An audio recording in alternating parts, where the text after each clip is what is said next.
ओम शांति। शिव बाबा ने हम बच्चों को ब्रह्मा मुख द्वारा एडॉप्ट कर राजयोगी बनाया। राजयोग के द्वारा पुराने स्वभाव संस्कारों का विनाश कर नई देवीय दुनिया अर्थात सतयुग के स्वभाव संस्कारों को धारण करना, यही राजयोगी जीवन का बाबा ने लक्ष्य दिया। बाबा ने राजयोगी जीवन में अनेक मर्यादाएं बताई। ऐसे ही 4 विशेष बातें राजयोगी जीवन में यदि अपना ली जाएं तो सफल राजयोगी बनकर अपने लक्ष्य को स्वतः और सहज प्राप्त कर सकते हैं। जीवन जीने के लिए तन स्वस्थ होना जरूरी है। तन स्वस्थ होगा तो हम कोई भी कार्य अच्छे से कर सकते हैं। तन स्वस्थ होगा तब हमारा मन भी अच्छे से कार्य कर सकेगा। तन मन जब अच्छा होगा तब हम सही तरीके से धन कमा सकते हैं। फिर जन जो हमारे संबंध संपर्क में है वह भी हमारे ठीक हो जाएंगे। तन मन धन जन ठीक होने से हमारा जीवन सही ढंग से चल सकता है। राजयोगी जीवन के लिए पहली बात है, गीता में कहा गया है कि 3 प्रकार के भोजन होते हैं। सात्विक भोजन, राजसिक भोजन, तामसिक भोजन। प्रथम नंबर का भोजन सात्विक भोजन होता है जो देवताएं करते हैं।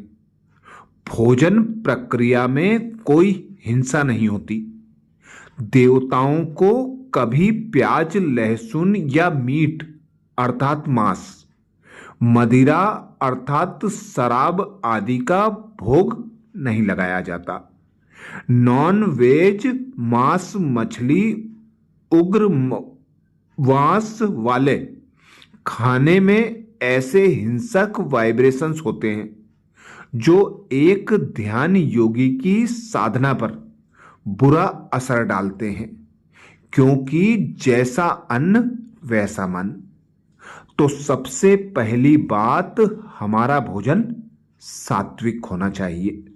शुद्ध भोजन ही शुद्ध तन मन प्राप्त कराता है। दूसरी बात, राजयोगी जीवन में पवित्रता की धारणा। पवित्र जीवन, कर्म में शुद्धता प्लस ब्रह्मचर्य प्लस मन में सदा शुभ संकल्प और हर एक के प्रति शुभ भावना। हम सभी जानते हैं कि विद्यालय में पढ़ाई ब्रह्मचर्य में की जाती है। विद्यार्थी जीवन भी बेस्ट जीवन कहा गया है। इसमें बुद्धि को ज्ञान से भरा जाता है। अनुशासन, नियम और संयम सिखाया जाता है ताकि हम आगे बढ़कर किसी श्रेष्ठ कार्य के लायक अर्थात समर्थ व्यक्ति बन जाएं। तो दूसरी बात, पवित्रता की धारणा।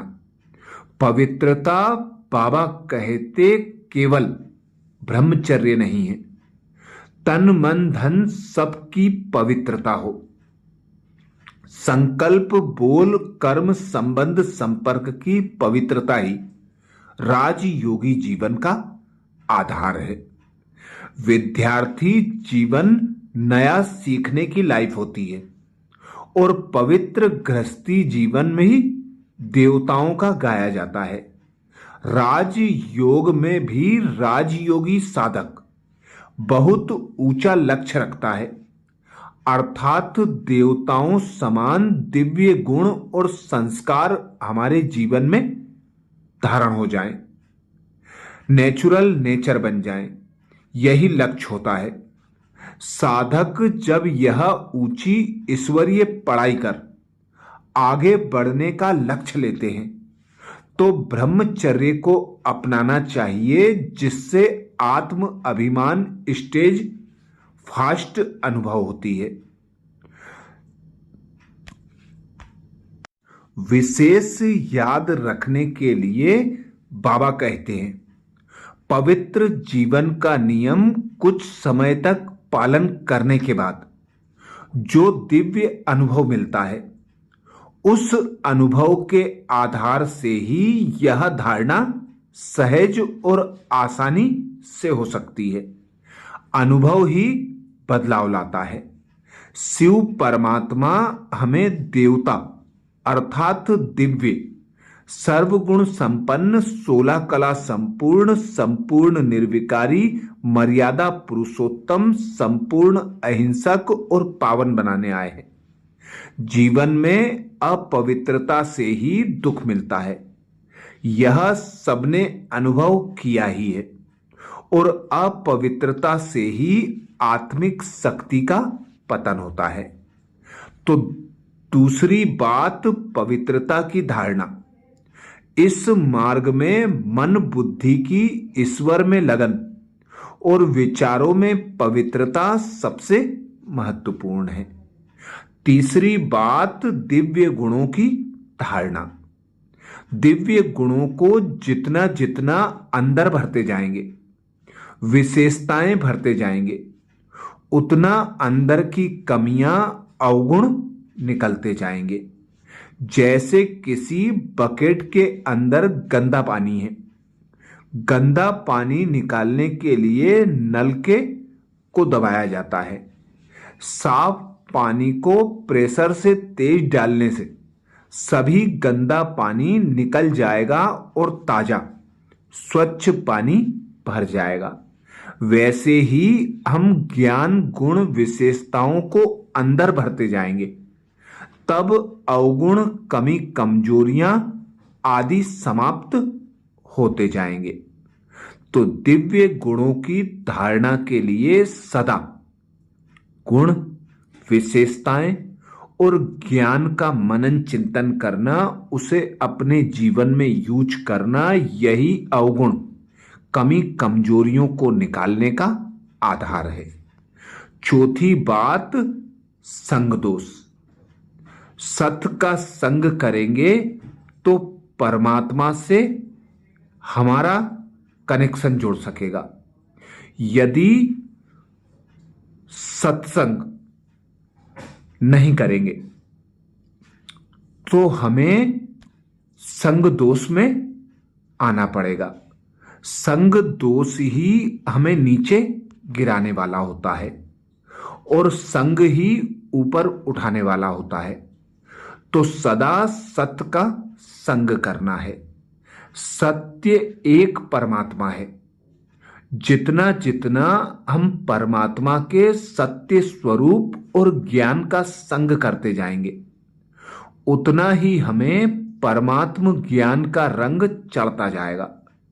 अर्थात जो ब्रह्मा कुमारी ईश्वरीय विश्वविद्यालय में रोज मुरली सुनाई जाती है, उसको ज्ञान मुरली अर्थात ईश्वरीय महावाक्य कहा जाता है। उस मुरली को रोज पढ़ने से नकारात्मक सोच का सकारात्मक विचारों में धीरे धीरे परिवर्तन हो जाता है, जिससे हमारा रोज का सत्य का संग अर्थात सत्संग होता रहता है।